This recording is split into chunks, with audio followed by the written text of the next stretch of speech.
Hello students, exam roots में आपका स्वागत है। मैं स्नेहा आज आपके सामने फिर आ चुकी हूँ। कुछ टाइम से हमारी रेगुलर वीडियोस नहीं आ पा रही हैं due to some health issues. तो मैं आगे की कोशिश करूँगी कि हमारी जो वीडियोस हैं वो रेगुलरली आए और आपके साथ हम लोग कनेक्टिविटी में रहें। ठीक है, आज मैं जो आपके लिए वीडियो लेके आई हूँ वो भारतीय त्यौहार के ऊपर लेके आई हूँ, जिसमें से आपका एक आध क्वेश्चन पूछ लिया जाता है एंट्रेंस एग्ज़ाम में। ज़रूरी नहीं है कि प्रॉपर आपका जो क्वेश्चन आए वो पर्टिकुलरली त्योहार के ऊपर आए, वो किसी भी रिलेटेड से आ सकता है कि ये त्योहार कब मनाया जाता है, इसका मोटिव क्या होता है, इसमें अवकाश आपका मिलता है कि नहीं, ये किस मौसम में बनाया जाता है, इस त्योहार का मनाने का मेन रीज़न क्या है।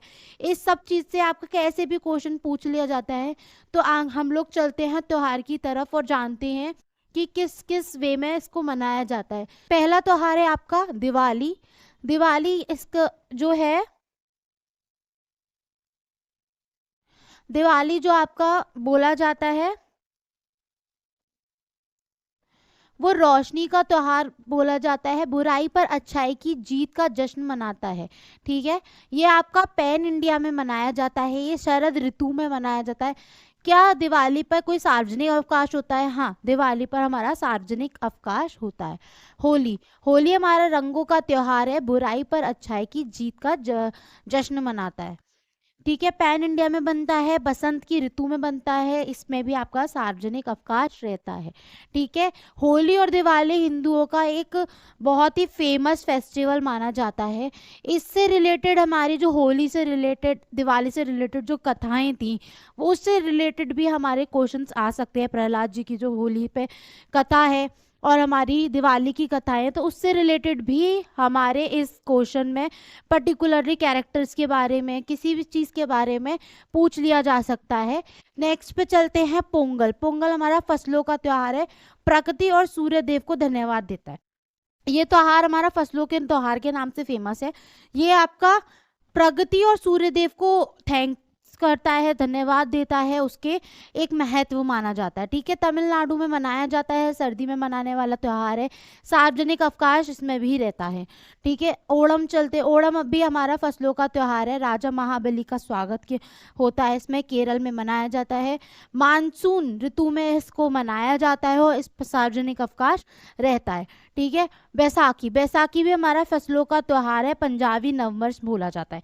अब हम इसमें वो बोल सकते हैं पंजाबी का नववर्ष किसे बोला जाता है, तो वैशाखी इसमें नाम है इसका, पंजाब में मनाया जाता है, बसंत ऋतु में मनाया जाता है, इसमें भी हमारा सार्वजनिक अवकाश रहता है। देखिए, तीन जो हमारे थे फेस्टिवल हमारे फसलों के त्योहार से नाम माने जाने जाते हैं।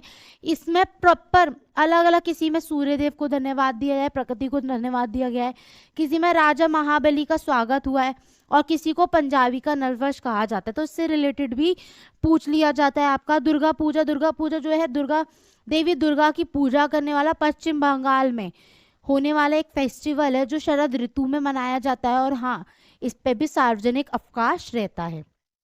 नवरात्रि, देवी दुर्गा की पूजा होती है, जो 9 दिन हम लोग देवी माता की पूजा करते हैं। हिंदुओं का बहुत क्या बोलते हैं महत्वपूर्ण त्योहारों में से, फेमस फेस्टिवल में से माना जाता है। ये गुजरात, महाराष्ट्र में ज़्यादा मनाया जाता है, राज्य में शरद ऋतु में मनाया जाता है। नवरात्रि में भी आपका अवकाश रहता है। नेक्स्ट की तरफ चलते हैं हम लोग।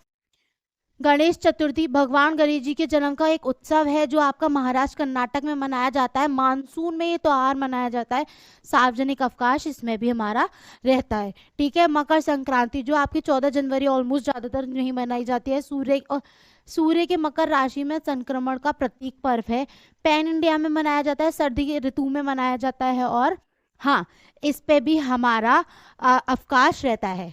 महाशिवरात्रि, भगवान शिव जी की पूजा होती है, पैन इंडिया में मनाने वाला एक त्योहार है जो आपका सर्दी में मनाया जाता है। हाँ, महाशिवरात्रि पे भी हमारी सार्वजनिक अवकाश रहता है।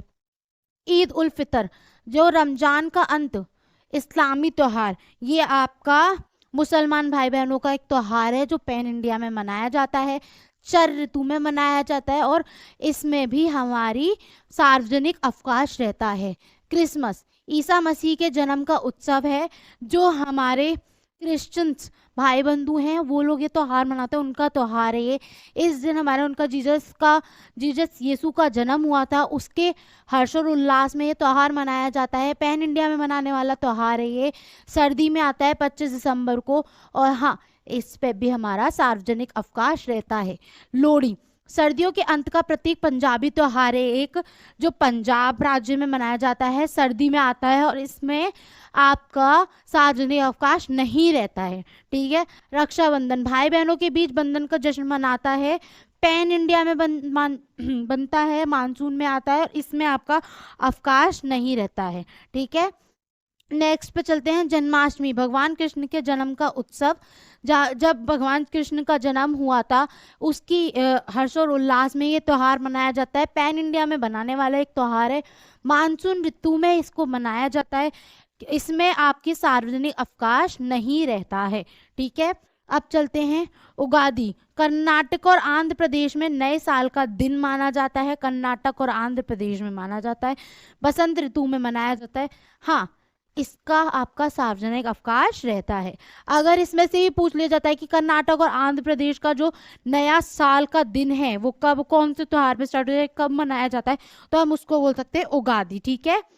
या फिर ये भी पूछ सकते हैं उगादी किस राज्यों का आपका नए नव वर्ष माना जाता है, उसमें आप कर्नाटक आंध्र प्रदेश आ सकता है, या फिर बसंत में उसको मनाया जाता है उसमें भी माना आ सकता है। विशु केरल के नए साल का प्रतीक है, केरल में राज्य में मनाया जाता है, बसंत ऋतु में मनाया जाता है, इसका कोई सार्वजनिक अवकाश नहीं रहता है। अब देखो, को एग्जामिनर ऐसे भी पूछ सकता है कि केरल का नए साल का या फिर नव वर्ष कैसे माना जाता है, तो विशु को माना जाता है जो, या फिर ये बोल सकता है केरल राज्य का जो नव वर्ष है वो किस ऋतु में आता है, तो बसंत ऋतु में आता है। विशु किस ऋतु में मनाया जाता है, फिर विशु किस राज्य का आपका नववर्ष माना जाता है, क्या इसमें सार्वजनिक अवकाश मिलता है कि नहीं, तो कैसे भी आपका क्वेश्चन पुटअप कर सकता है एग्जामिनर। ठीक है।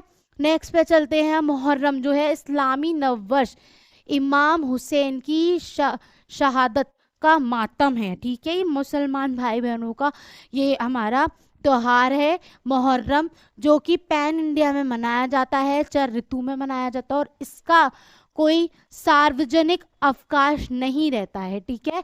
बिहू असमिया नववर्ष माना जाता है, वर्ष में 3 बार मनाया जाता है। तो अब इसमें से ऐसे भी पूछ सकता है कि असमिया नववर्ष किसे कहते हैं, तो बिहू। या फिर ऐसा कौन सा त्योहार है जो वर्ष में 3 बार मनाया जाता है, तो बिहू। इस तरह से हम पूछ लिया जाता है। असम राज्य का त्योहार है, चर ऋतु में मनाया जाता है, इसका सार्वजनिक अवकाश होता है। ठीक है। ये हमारे इंडिया के फेस्टिवल्स थे। अब हम बात करते हैं हमारे राष्ट्रीय त्योहार जो हमारे होते हैं, वो हमारे भी 3 होते हैं। फर्स्ट गणतंत्र दिवस, स्वतंत्रता दिवस, गांधी जयंती। ठीक है। गणतंत्र दिवस पे देखते हैं, गणतंत्र दिवस 26 जनवरी को मनाया जाता है। 1950 में भारतीय संविधान को अपनाने और जश्न मनाता है, जो एक गणतंत्र में परिवर्तन का प्रतीक है। इस दिन 1950 में हमारा संविधान लागू हुआ था, इसी के लिए हम गणतंत्र दिवस मनाते हैं, जो कि 26 जनवरी को मनाया जाता है। स्वतंत्रता दिवस 15 अगस्त को मनाया जाता है। 1947 में ब्रिटिश शासन से भारत की आज़ादी का जश्न मनाता है। जो हमारा 1947 से पहले जो ब्रिटिश लोग थे वो हमारे देश में जो अपना शासन करते थे, इस टाइम 1947 में उन्होंने वो शासन छोड़ दिया था और हमारा देश स्वतंत्र हो गया था। इसी के आपके हर्ष और उल्लास में, इसी की खुशी के कारण हमारा स्वतंत्रता दिवस मनाया जाता है 15 अगस्त को। ठीक है। गांधी जयंती 2 अक्टूबर को मनाई जाती है। भारत के अहिंसक स्वतंत्रता आंदोलन के नेता महात्मा गांधी की जयंती मनाई जाती है। इस दिन महात्मा गांधी जी का जन्म हुआ था। जो हमारे महात्मा गांधी जी थे वो हमारे देश की स्वतंत्रता की जो भी यात्रा थी, स्वतंत्रता के लिए उनका बहुत महत्वपूर्ण योगदान था। तो इसकी उनकी याद में उनके लिए 2 अक्टूबर को गांधी जयंती मनाई जाती है। इसी दिन हमारे जो स्वर्गीय लाल बहादुर शास्त्री थे उनका भी जन्मदिन था। तो वो भी हमारे देश की स्वतंत्रता के लिए उन्होंने भी बहुत सारे कार्य किए हैं, तो इसलिए हम 2 अक्टूबर मनाते हैं। नेक्स्ट चलते हैं, अगर आपको हमारी वीडियो यूज़फुल लगती हो और आप चाहते हो मैं ऐसी वीडियोस आपके लिए लाती रहूं, तो हमारे चैनल को सब्सक्राइब कीजिए और बेल आइकन को दबा लीजिए, जिससे आने वाली वीडियोस का नोटिफिकेशन आपके सामने आता रहेगा और फिर हमें भी मोटिवेशन मिलता रहेगा आपके लिए ऐसी वीडियो बनाने की, यूज़फुल वीडियो बनाने के लिए। और अगर आपको हमारे चैनल का कंटेंट अच्छा लगता हो तो हमारी वीडियो को लाइक, कमेंट एंड शेयर करना बिल्कुल मत भूलिएगा। अगर आपको कोई भी एंट्रेंस का इंटरफेस जानना हो या फ्री ऑफ मॉक्स चाहिए हो, तो आप हमारी वेबसाइट www.examroots.com पे जाके फ्री ऑफ मॉक्स वहाँ पे लगा सकते हैं और अपनी एंट्रेंस एग्जाम की तैयारी कर सकते हैं। Thank you.